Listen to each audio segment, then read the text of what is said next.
আর ইউনূস স্যারকে বলবো আপনাকে দেওয়া হয়েছে সংস্কার করার জন্য। জাতীয় কোনো ইস্যুতে আপনি নাটক হতে পারবেন না। আপনি এদেশে মানবাধিকার কমিশনের আপনি করিডোর দিবেন, আপনি এখানে তাদের অফিস দিবেন, এটা সম্ভব না। ওই আমেরিকার মানবাধিকার আমরা চাই না। ওই আমেরিকার মানবাধিকারকে ফিরে যাক। ওই দেশে ভিন দেশে কোনো মানবাধিকার সংস্থার কোনো অফিস এই দেশে হতে দেবো না ইনশাল্লাহ। তাহলে আপনিও কিন্তু বিদায় নেবেন। সৃষ্টি করেছে শেষ পর্যন্ত দেশটাকে ইন্ডিয়ার কলোনি বানানোর পায়তারা প্রায় শেষ পর্যায়ে চলছিল। সেই সময় এই দেশের সুসন্তান ছাত্র জনতা যারা বুকে রক্ত তারা তাদের মৃত্যুর হুমকি নিয়ে এই পেশিবাদী সরকারকে তাদেরকে এই দেশ থেকে তাড়াইতে বাধ্য হয়েছে। আজকে 1 বছর যেতে না যেতেই আমরা গোপন দেখলাম যে তারা আবার মাথা ছাড়াতে উঠেছে।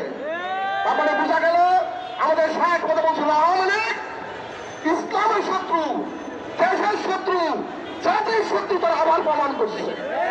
অতএব তাদেরকে কোনো অধিকার নাই। আর হাসিনাকে বলবো খুনি হাসিনা, তুই ইন্ডিয়াতে বসে বসে পয়তারা করে কেন? তোমার যদি বুকে শক্তি থাকে তুই বাংলাদেশে আসো, আসে নেতৃত্ব দাও, দেখি তোমার কত বুকের পাটা। অতএব তোমাকে সাবধান করে দিচ্ছি, এদেশের জনগণ এখনো ঘরে ফিরে নাই, এদেশের রক্ত এখনো শোকায় নাই। তোমাদেরকে উচিত হতে হবে ইনশাল্লাহ। প্রশাসনকে বলবো গতকালকে যে ঘটনা ঘটছে গত পরশুদিন তোমরা ঘুমাইছিল এই দেশের নাগরিকের রক্তের কিনা পোশাক তোমাদের গায়ে, আর তোমরা দেশিবাদেরকে সহযোগিতা করো।